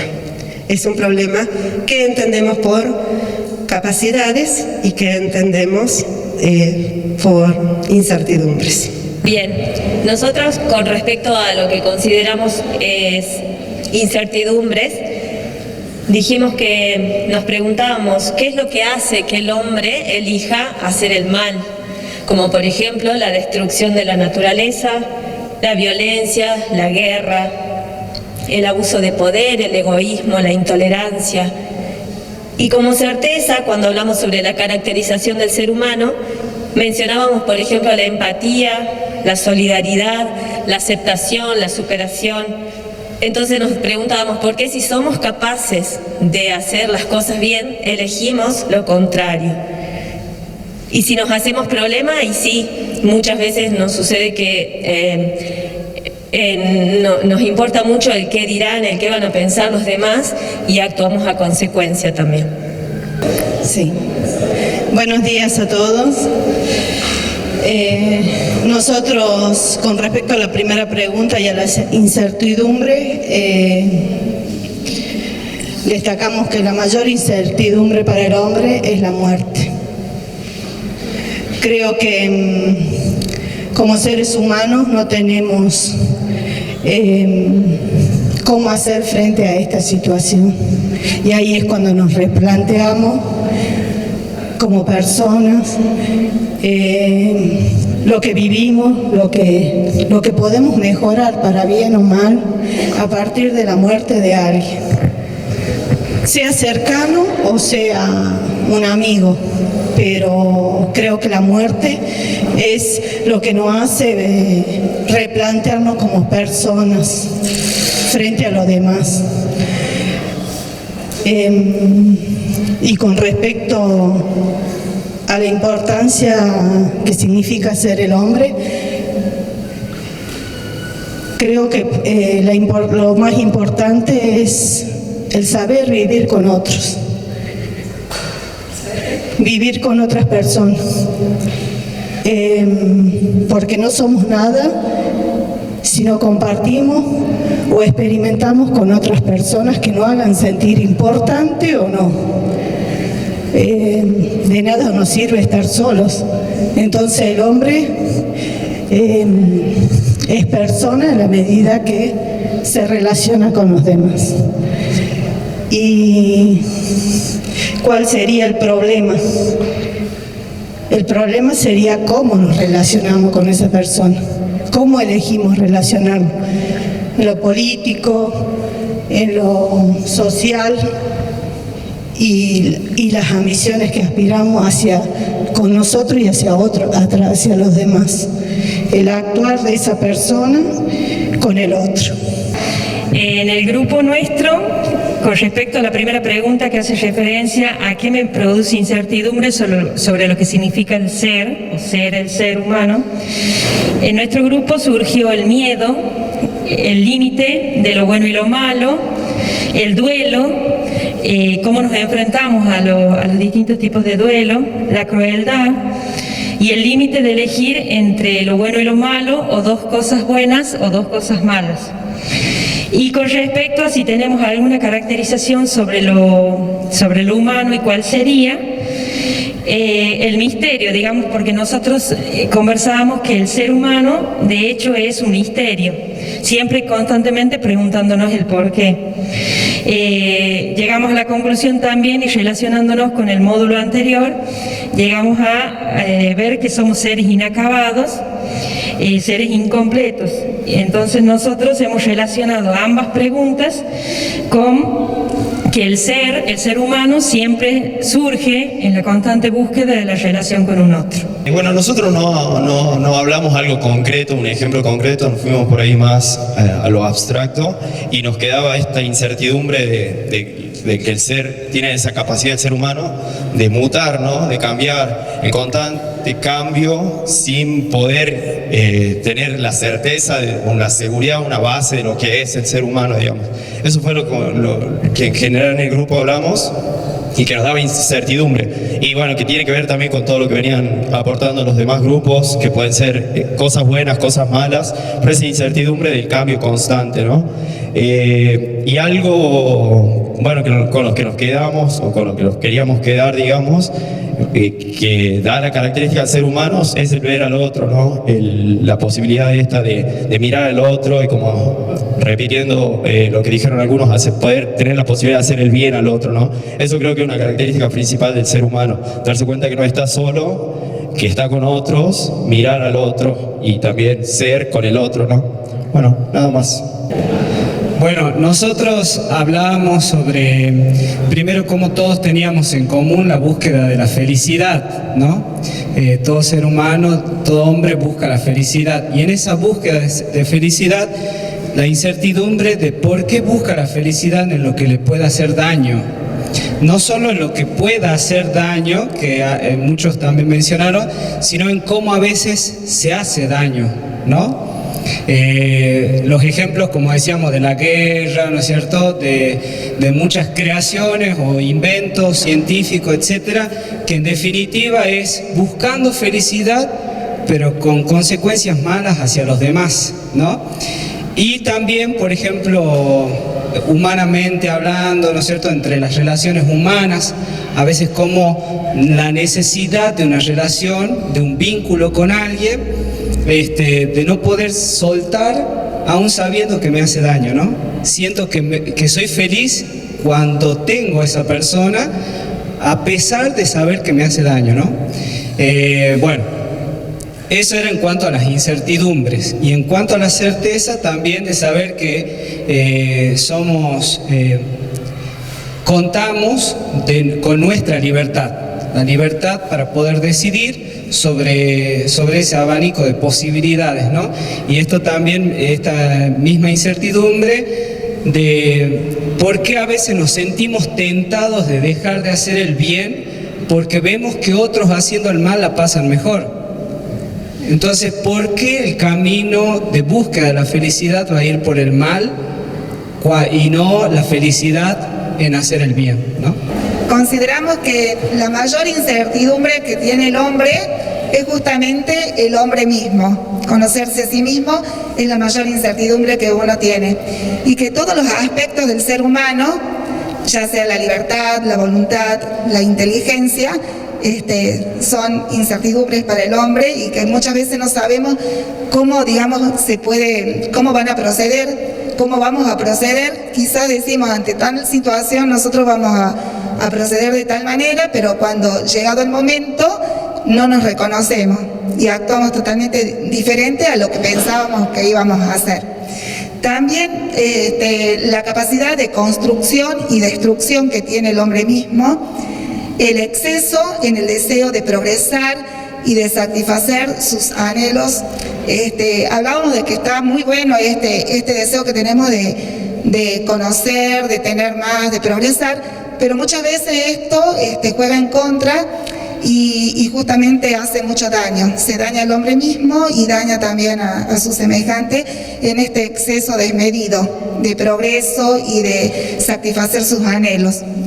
Y muchas veces la incertidumbre de preguntarse si quién es más humano. Hablábamos si el hombre o el animal, que muchas veces quién es más humano, si el hombre o el animal, ante situaciones concretas en donde el hombre, a pesar de tener la razón, la inteligencia, procede, digamos, de forma desnaturalizada. Y lo importante, veíamos nosotros, que nos resulta importante el hecho de considerar la igualdad de los hombres, que todos somos iguales en la diversidad y que tenemos la misma dignidad, pero de esta igualdad, pero existen, digamos, barreras que nos impiden ser totalmente libres. Y estas barreras que nosotros hablábamos sobre la esclavitud, que a pesar que está abolida, existe la esclavitud de muchas maneras, esclavitudes que nos imponemos nosotros mismos y esclavitudes hacia los otros. Hablamos del racismo, el patriarcado, el totalitarismo, como el comunismo, las dictaduras. También los fundamentalismos religiosos, la sexualidad. Y con respecto a la última pregunta de si es un problema, consideramos que sí, que es un problema, que constantemente nos estamos cuestionando, nos estamos problematizando, que somos seres imperfectos, pero que estamos en búsqueda constante de perfección.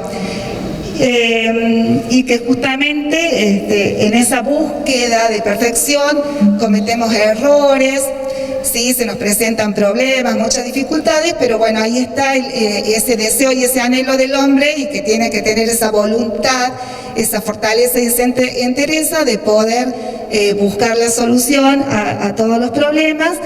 Y bueno, y hemos dicho que bueno, que el hombre está justamente en búsqueda de perfección y constante de la felicidad, pero que esto también justamente es un problema para el hombre, que la felicidad, a veces pensamos encontrar la felicidad en algunas cosas y que realmente a veces no lo son, y bueno, y ahí surge la problemática y las dificultades.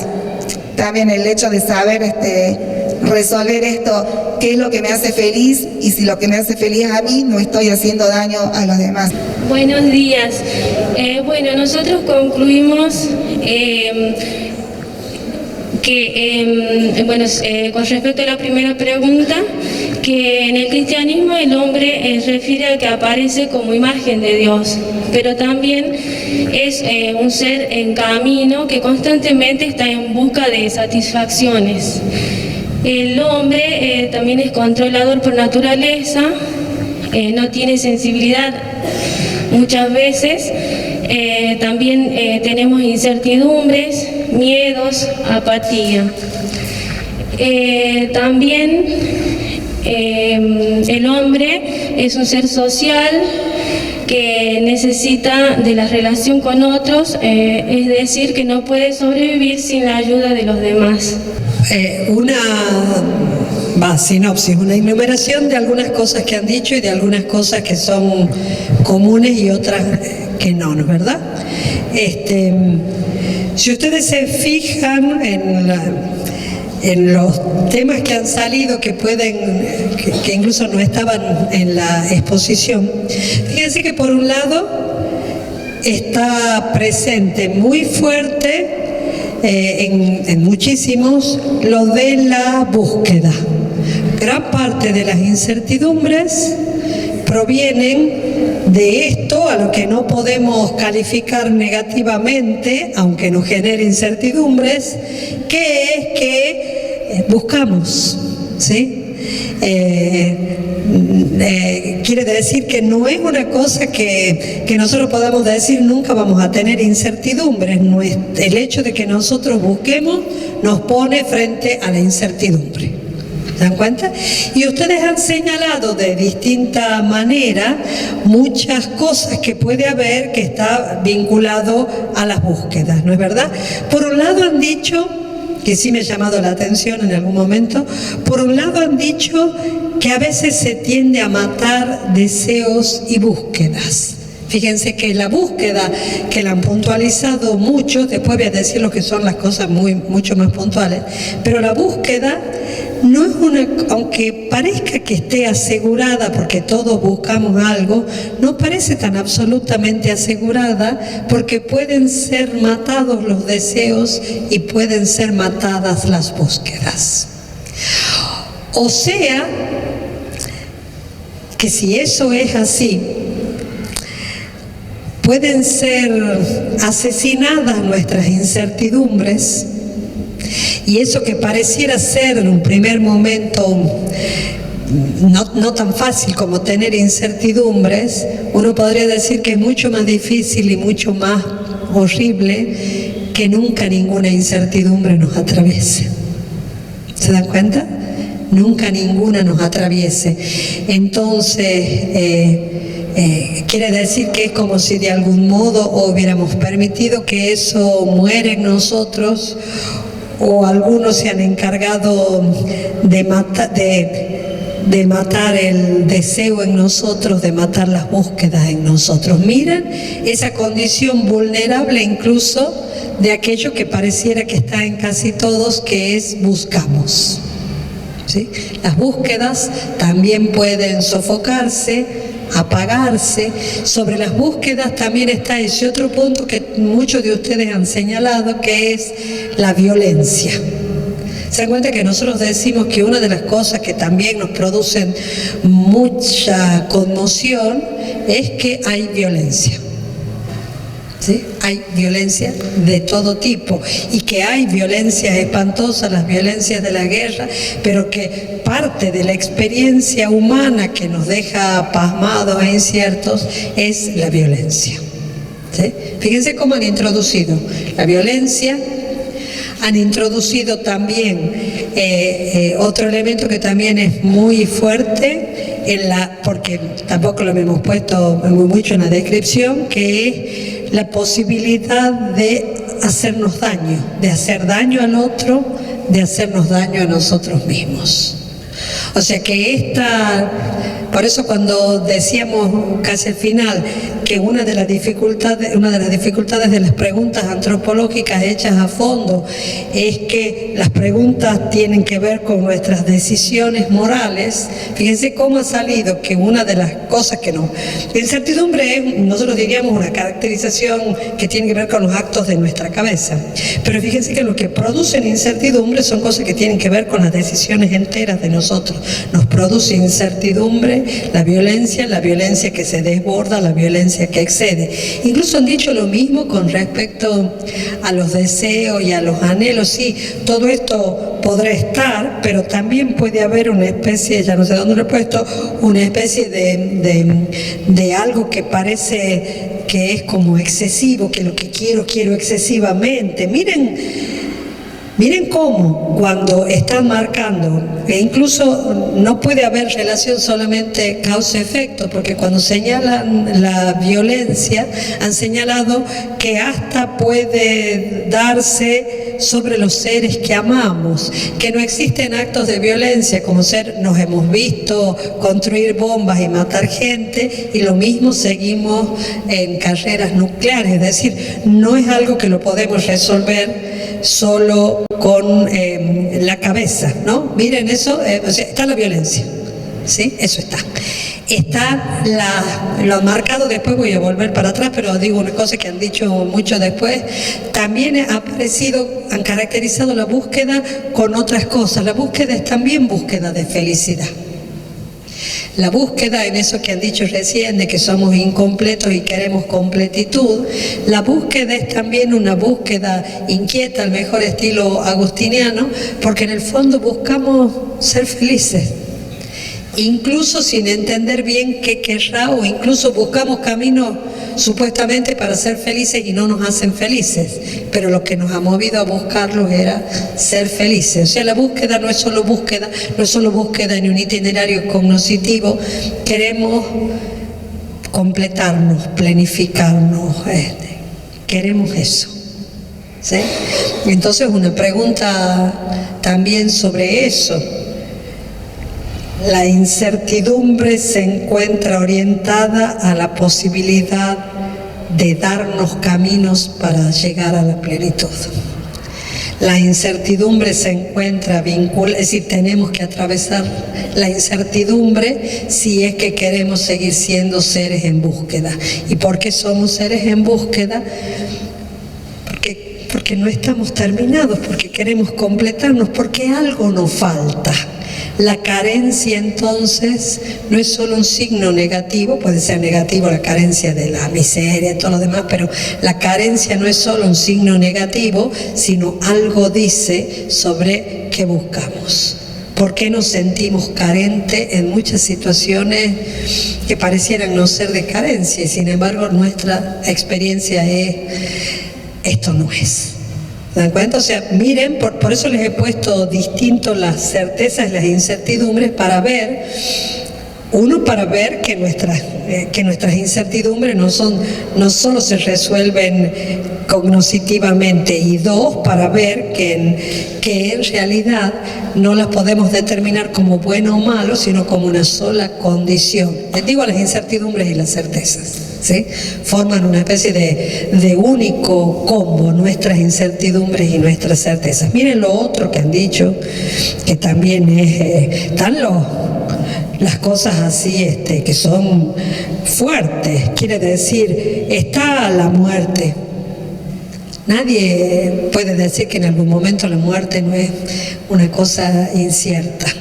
Está también, lo he dicho, el primero de los grupos, las acciones que vulneran derechos o incluso cosas que no entendemos, como la inmolación. Es decir, están todas las acciones de los hombres que no llegamos a ver por qué ni cómo.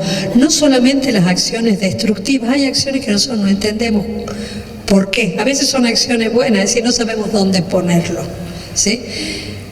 Y esto de nuestra capacidad de daño a los otros también es una cosa que nos pone muy incierta. No solo el daño que hacen sobre nosotros, el que nosotros hacemos a los otros, y no solo el que nosotros nos hacemos a los otros.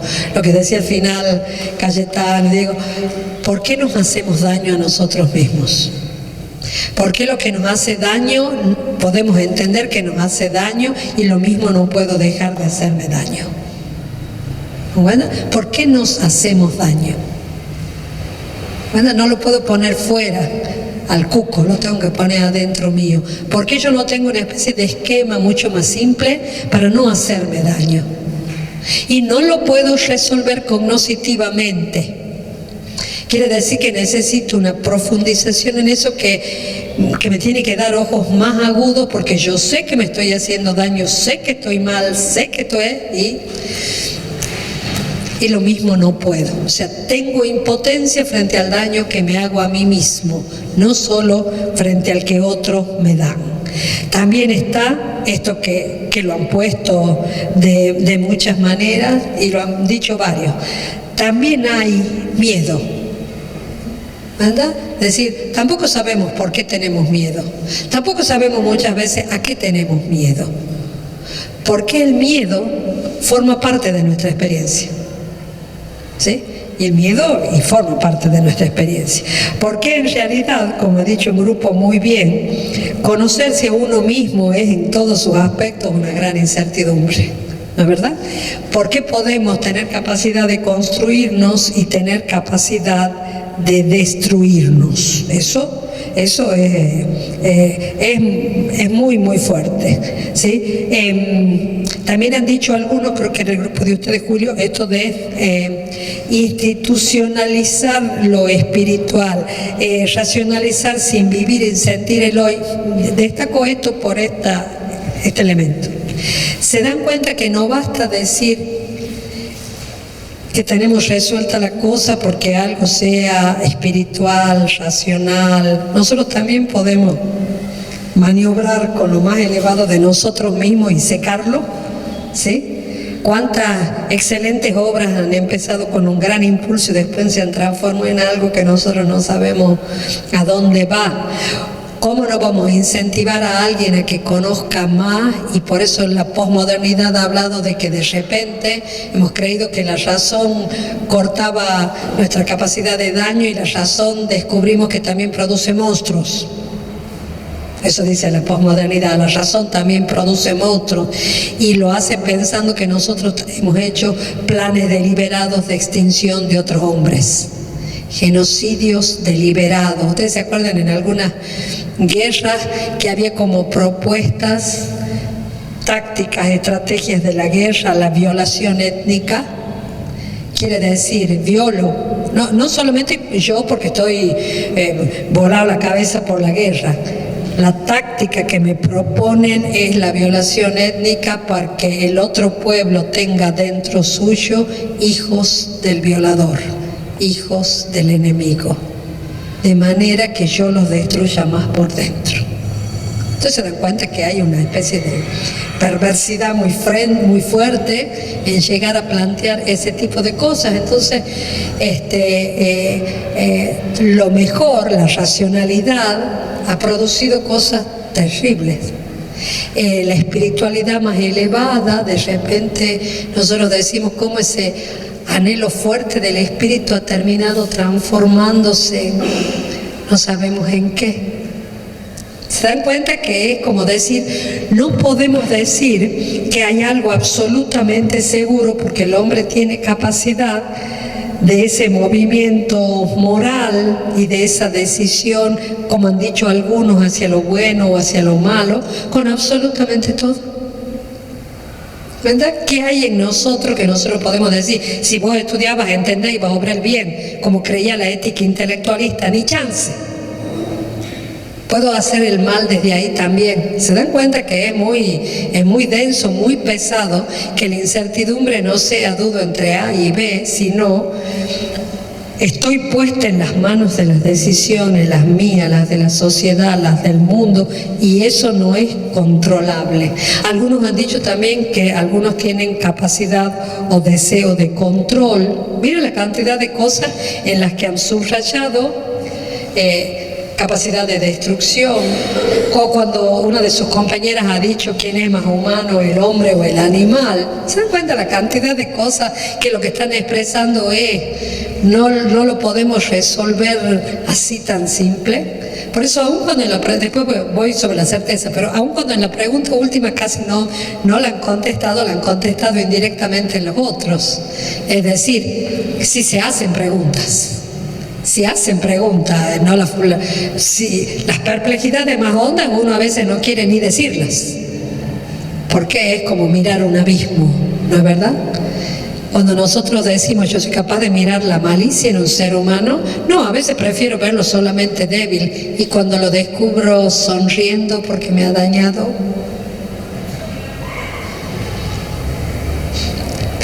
preferiría verlo débil. Preferiría verlo así. Y también tenemos que decir que hay debilidad, por supuesto que sí. Fíjense otra cosa que ha dicho uno de los últimos, que también la incertidumbre viene por la capacidad de cambiar, que no para. Siempre podemos estar cambiando, siempre cambiamos. Y los que creemos que no vamos a cambiar, nos agarra un cambio y no entendemos cómo van y cómo vienen. ¿Se cuenta? No solo en lo personal, que eso sí podemos dar testimonio todos. Veníamos así, nos han sacado el piso, nos han movido el piso debajo de los pies. Pero también en lo social, también en lo político, también en lo que el hombre produce, hay un gran cambio. Nos ha cambiado la vida, la tecnología de los celulares, sí, por supuesto. Nos ha cambiado la educación, sí, por supuesto. ¿Se dan cuenta? Y no podemos decir que nosotros podemos controlar los cambios. Eso también lo han dicho. Y entonces fíjense ahora cómo también lo que han dicho, a ver si no los dejo sin decir, sí, por eso, y uno de los grupos lo ha dicho, que lo había hecho así bien puntualmente, la elección del mal. ¿Por qué elegimos a sabiendas de que nos dañamos a otros? O sea que lo que se ha colado, además de esto de la incertidumbre, que es altamente buena, está la capacidad de daño en todos los sentidos. Por lo tanto, conocernos es conocer un ser que tiene capacidad moral. Y eso vuelve más incierto todo. Por otro lado, cuando se han referido a lo que es las certezas, han dicho cosas muy lindas sobre la certeza, ¿no es verdad? Conocemos, seguimos intentando conocer. En condiciones de alta deshumanización, algo en nosotros puja por reconstruirse y lo logra. Hay algo de libertad y de responsabilidad. Hay capacidad de búsqueda permanente, aun cuando no la podamos asegurar, porque a veces quedamos paralizados. Y han introducido de manera muy fuerte la relación con los otros. Entre las certezas que han introducido nos vinculamos con otros. Hacemos otra experiencia moral en la vinculación con los otros. Descubrimos lo que es tener capacidad de obrar a favor de los otros. Descubrimos lo que es ser capaz de mirar al otro. Descubrimos cuando otro es vulnerado y no yo. Descubrimos, han dicho ustedes, hasta lo que, así como hemos descubierto la indiferencia que muchos son indiferentes frente a lo que a algunos les pasa y que incluso muchos quieren destruir a los que se solidarizan, también han dicho... también uno ha recibido solidaridad, ¿no?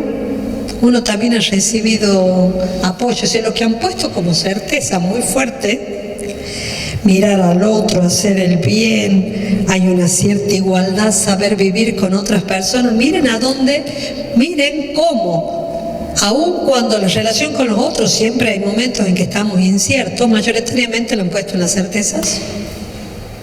¿Ustedes se dan cuenta que lo han puesto mayoritariamente en las certezas?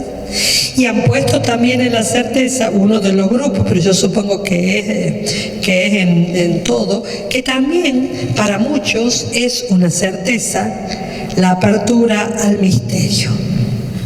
¿Se dan cuenta? Es decir, incluso si no le dijéramos de esta religión o de la otra, esto de no tener ánimo científico, sino estar dispuesto a que haya misterio en la realidad. Nosotros podemos haberlo incorporado por la vía religiosa, pero esto de que también podemos bancarnos la incertidumbre y los tránsitos largos, porque de algún modo estamos abiertos al misterio. Y esa apertura que en vez de descolocarnos y hacernos sentir, no el misterio como, qué sé yo, ya lo resolveré o porque me hago problemas, sino el misterio como yo puedo vivir dentro del misterio. Fíjense con las cosas que han dicho que son altamente buenas, ¿no? Es decir, altamente rigurosas. Y sí piensen en todo esto, en donde han expresado toda la dificultad y también han hablado de la soledad, de la impotencia y todo lo demás, y cómo las relaciones no son solo personalísimas, sino políticamente, socialmente. Piensen que en todo esto es como si hubieran puesto sobre el tapete, hubieran compartido con todos que si hay cosas a las que temen, por supuesto, si hay cosas que nos vuelven sin certeza, pero que también están acostumbrados a la incertidumbre. ¿Cuentas? También están acostumbrados a la incertidumbre. Y eso es como si fuera mostrarnos más frágilmente humanos, y a la vez en el acto han puesto el acento, pero hacemos esto, pero nos levantamos de las cosas más difíciles de levantarnos, pero nos bancamos mirar la violencia y ver que la gente no controla la violencia. Nos hemos visto a nosotros violentos, aunque sea, como diría el mundo, el pensamiento actual, aunque sea simbólicamente, nos hemos visto violentos con otros y lo mismo seguimos peleando, ¿sí? Entonces, esto, lo que nosotros tenemos que preguntarnos, ¿qué hora es, Gozo? ¿Ya estamos? Ahí termino. Lo que nosotros tenemos que, por eso lo que vamos a hacer a la tarde es, primero, preguntarnos por esto de la persona, el mundo, la cultura, todo esto que a nosotros resuena, y después y vamos a tener alguna otra instancia para ver a dónde llevamos esto, porque ustedes lo que están diciendo es, esto somos nosotros. Esto que parece lo más lábil, lo más incierto, nos bancamos ser esto. ¿Me dan cuenta? Bueno, ¿está? Bueno, gracias por los trabajos, chicos, muy bueno.